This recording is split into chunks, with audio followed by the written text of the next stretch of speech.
Hello guys, आज से ना हम पता है क्या करेंगे, आंसर राइटिंग प्रैक्टिस शुरू करते हैं अपनी। जैसे ये ना परफेक्ट टाइम होता है कि आप जब अपने मेंस के आंसर वगैरह आपको लिखने चाहिए, ठीक है। तो हम भी वो शुरू करेंगे। हम ना GS3 से शुरू कर रहे हैं। GS3 में ना सबसे पहले आपको क्या करना होता है कि ना उस सब्जेक्ट का आपको सिलेबस देखना है।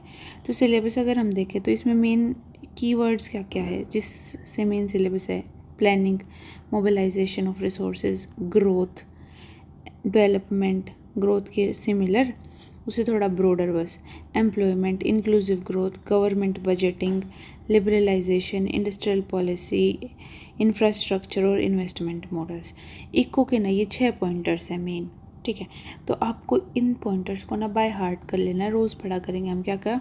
Planning, growth, development, inclusive growth, ठीक है। ग्रोथ, इंक्लूसिव ग्रोथ, उसी से ग्रोथ से ही मिलता थोड़ा उसे ब्रॉडर डेवलपमेंट, ठीक है। Government budgeting, liberalisation, industrial policy, infrastructure, investment, ठीक है।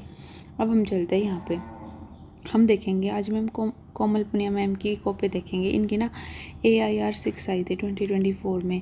तो इनसे हम सीखेंगे कि हमें क्या करना चाहिए, ठीक है। तो अपना जो पहला क्वेश्चन है ना वो है, while fixed term employment offers an ingenious way to address specific issues faced by both employers and employees, there are some concerns associated with it.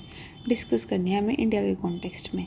तो देखो क्वेश्चन क्या है, आपको ना इसको लिंक करना है सिलेबस से। कहाँ लिंक हो सकता है ये? एक तो ये अनएम्प्लॉयमेंट वाले टॉपिक में लिंक हो सकता है, ठीक है। बट एक कहाँ लिंक हो सकता है, एम्प्लॉयमेंट को हम बेटर कर रहे हैं ना, लेबर के लिए थोड़ी सिक्योरिटी लेकर। दूसरा ही कहाँ लिंक हो सकता है, इंडस्ट्रियल पॉलिसी में लिंक हो सकता है। इंडस्ट्रियल पॉलिसी में कैसे लिंक हो सकता है कि भाई हम इंडस्ट्रीज़ को बढ़ावा दे रहे हैं तो वहाँ पे वर्कर्स बढ़ रहे हैं, तो जो वो एम्प्लॉयर एम्प्लॉय का जो रिलेशन है उसको कैसे बेटर किया जा सकता है, उस सब में ये हेल्प करेगा, ठीक है। तो अब हम मैम की ना कॉपी पढ़ते हैं। मैम ने लिखा है कि देखो, आपको ना एक और बात बता देती हूँ मैं कि जो GS3 क्या, GS के जितने भी क्वेश्चंस होते हैं ना वो 20 क्वेश्चंस होते हैं GS के पेपरों में। वहाँ पे क्या होता है, आपको 10 क्वेश्चन तो 10 मार्क करके लिखने होते हैं और 15 मार्क करके भी 10 क्वेश्चंस लिखने होते हैं, ठीक है। तो टोटल 250 हो जाता है। तो 10 क्वेश्चंस ये और 15 ये, सॉरी 20 क्वेश्चंस हो गए ना, 10 ये 10 ये। तो इन क्वेश्चंस को ना आपका फॉर्मेट होता है कि 2 पेजेस में 10 वाले लिखना, तो 3 पेजेस में 15 वाले लिखने होते हैं। ये बिल्कुल बेसिक बता दिया है मैंने आपको। तो अब शुरू करते हैं। देखो क्वेश्चन को ना पढ़ने के बाद उसको ब्रेक डाउन करने की कोशिश क्या करो, क्योंकि आपको 2 पेज लिखने हैं। तो आपको उस पेजेस पे क्या लिखना है ना, थोड़ा सा अगर आप माइंड में बना लोगे ना, जैसे टॉपर्स को इतने आंसर्स लिख चुके होते हैं, इतनी प्रैक्टिस कर चुके होते हैं, इनको ना क्वेश्चन के साथ साथ मतलब बहुत कम टाइम होता है, तो हमें ना धीरे धीरे हैबिट डेवलप करनी है। तो क्वेश्चन को हम एक बार और देख लेते हैं थोड़ा सा। जैसे फिक्स टर्म एम्प्लॉयमेंट से हम कुछ इश्यूज़ रिजॉल्व कर रहे हैं जो कि एम्प्लॉय के और एम्प्लॉयज़ दोनों को मतलब हेल्प करेंगे। तो पहले हमें यूँ बताना है कि ये देखो कि कौन से इश्यूज़ है जो मतलब सॉल्व हो चुके हैं, ठीक है। उसके बाद हमें बताना है कुछ कंसर्न्स अब भी रह गए हैं, वो भी बतानी है। तो 3 ही हो गए। और कंसर्न्स पे कभी नहीं छोड़ना, हमेशा उसका एक सॉल्यूशन दे के एक पॉजिटिव नोट पे छोड़ देंगे, ठीक है। अब हम करते हैं क्वेश्चन की start. The efficacy of fixed term employment is especially relevant in post Covid era where 56% of new job creation are in gig और प्लेटफॉर्म बेस्ड इकोनॉमी। तो ये कह रहे हैं कि भाई जो हम फिक्स टर्म एम्प्लॉयमेंट थी, अभी क्या आ रही है, ऐसे वाले प्लेटफॉर्म आ रहे हैं, गिग प्लेटफॉर्म वर्कर्स। तो ऐसे में तो हमें उनकी सेफ्टी का थोड़ा और ध्यान देना पड़ेगा। तो ऐसे टाइम पे जो फिक्स टर्म एम्प्लॉयमेंट होते हैं ना वो काफ़ी हेल्प करेगी। अब फिक्स टर्म एम्प्लॉयमेंट क्या होती है? फिक्स टर्म एम्प्लॉयमेंट होती है कि देखो, एक तो कॉन्ट्रैक्ट वर्कर्स होते थे पहले, जिनके पास बिल्कुल सिक्योरिटी नहीं होती थी, मतलब अब भी होते हैं। काफ़ी इनफॉर्मल सेक्टर हमारा ना इंडिया में काफ़ी ज़्यादा है, ठीक है। जैसे कोई भी तुम्हें ठेकेदार वगैरह जो ऐसे काम करते मिलते ना, वो हो गए जिनकी सिक्योरिटी ऑफ टेन्योर नहीं है।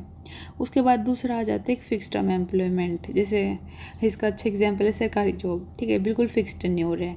इनके बीच में कहीं मतलब सरकारी नहीं, प्राइवेट में भी होता है ना फिक्स टर्म, इनके बीच में आता है फिक्स टर्म एम्प्लॉयमेंट। इनका क्या होता है कि ना आपको ना एक सर्टेन कॉन्ट्रैक्ट दे दिया कि भाई इतने से इतने टाइम के लिए आपकी जो बेनिफिट्स है ना वो फिक्स टर्म जितने होंगे। मतलब प्रॉपर फिक्स टर्म में तो क्योंकि लगातार होता है, इसमें एक टेन्योर फिक्स कर दिया, ठीक है। अभी मैम ने इसके बता दिए बेनिफिट्स। बेनिफिट्स क्या है? Employee specific, employer specific. Employee worker की क्या होएगा, उसको सिक्योरिटी ऑफ टेन्योर मिल गया इतने टाइम का, जॉब सिक्योरिटी होगी उसकी इवन क्राइसिस में भी, कि भाई क्राइसिस आया कुछ है, अगर वो कॉन्ट्रैक्ट चल रहा है ना तो आपको नहीं निकाल रहे हम, बेनिफिट्स मिल जाएंगे उनको, डियरेंस अलाउंस, सोशल सिक्योरिटी, क्योंकि जो लेबर लॉज है वो सब उन पे भी अप्लाई होंगी, क्योंकि अब वो कहीं ना कहीं फिक्स टर्म के साथ एट पार आ चुके हैं। एम्प्लॉयर क्या है? एम्प्लॉयर को वर्क फोर्स की स्टेबिलिटी मिलेगी, फिक्स्ड वेजेस हो जाएंगे कि भाई इतना उनको मतलब पता होगा। उसके अलावा लॉन्ग टर्म सोशल कैपिटल बनेगी, जैसे कॉन्ट्रैक्टर्स होते थे, जैसे थर्ड पार्टी से उन्हें पहले लिंक करना पड़ता था, वो उसकी भी नीड कम हो जाएगी, क्योंकि वो डायरेक्ट एम्प्लॉयर के साथ ही अपना एक कॉन्ट्रैक्ट बना सकते हैं। तो ये सब बेनिफिट्स हो जाएंगे। उसके बाद बट अब भी कुछ कंसर्न्स रह गए। देखो फ्लो हमेशा देखते चलना। क्या था सबसे पहले इंट्रो दिया। इंट्रो को भी ऐसे ही नहीं दिया, इंट्रो भी थोड़ा लिंक करके दे दिया कि भाई जो इशू रिजॉल्व कर रहा है ना वो क्या इशू है। उसके बाद बेनिफिट्स बता दिए। क्या था क्वेश्चन में कि कुछ इश्यूज रिजॉल्व कर रहा है दोनों के लिए, और दोनों के अलग से बता दिए, ठीक है। फिर उसके बाद कंसर्न्स बता दिए। अब भी कुछ कंसर्न्स रह गए, जैसे कि कुछ लेबर लॉज अब भी रिजिड है, तो industrial dispute act many rigid provisions, कुछ ऐसे प्रोविजंस है जिनसे हेल्प नहीं हो पा रही अभी। फॉर्मेशन ऑफ ट्रेड यूनियंस, तो ट्रेड यूनियंस बन जाएगी अब उनकी भी, तो इससे जो एम्प्लॉयर है ना उसको इशूज़ आ सकते हैं।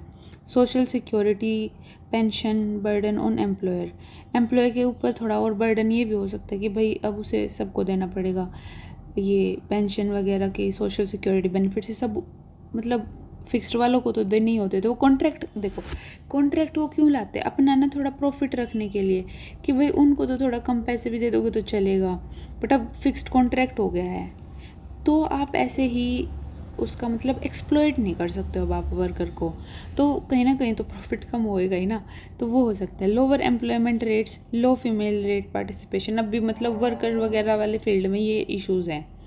इसके बाद देखो कंसर्न के बाद वे फॉरवर्ड बता दिया ताकि वहाँ नहीं छोड़ा। इफेक्टिव इम्प्लीमेंटेशन करो लेबर कोड्स की, फ्लेक्सिबल करो थोड़ा लेबर लॉज को, कि जैसे ग्लोबल प्रैक्टिसेस से कुछ अडॉप्ट कर लिया, ऐसे अच्छी अच्छी प्रैक्टिसेस अडॉप्ट करके। और फिर एक कंक्लूजन दे दिया कि एक हाइब्रिड मॉडल जिसमें इंक्लूड होंगे benefit of fixed term and gig economy, ठीक है, इज़ द वे अहेड, क्योंकि अब जैसे जैसे आगे बढ़ते जा रही है वो सब, ठीक है। तो देखो मैम का आंसर काफ़ी बैलेंस्ड, काफ़ी बहुत मतलब अपना टॉपर्स को भी पढ़ के जो सीख सकते हो ना, फ्लो देखो 3-4 चीज़ें ही होती है। देखो 3 चीज़ें होती है, एक तो कंटेंट, आपका कंटेंट आप पढ़ते रहोगे तो आपका एनरिच होता रहेगा, एक बेस बनाओ, उसके बाद एनरिच वो धीरे धीरे होगा, प्रैक्टिस में बने रहोगे। दूसरा होता है प्रेजेंटेशन, ठीक है, प्रेजेंटेशन। तीसरा होता है फ्लो। अब देखो मैम ने हर चीज़ बैलेंस में की हुई है, इंट्रो दे दिया, बेनिफिट दे दिया, और आप ये इस चीज़ को ऐसे देखना है, क्वेश्चन जल्दी में लिखा गया है, सिर्फ 7 मिनट में लिखा गया है ये क्वेश्चन, उसमें मैम ने पढ़ा भी है, सोचा भी है और सारे काम किए हैं। आप भी इस लेवल पे चले जाओगे, डेली प्रैक्टिस करना है, ठीक है। इंट्रो, बेनिफिट्स, एम्प्लॉय के मतलब डिमांड सारी मीट कर दिए, कंसर्न्स, वे अहेड, और धीरे धीरे हर जैसे ये एक्ट वगैरह बता दी, ये सब ऐड करते रहेंगे, ठीक है। ऑल द बेस्ट, कल मिलते हैं, कल से ये कंटिन्यू रखेंगे हम, बाय।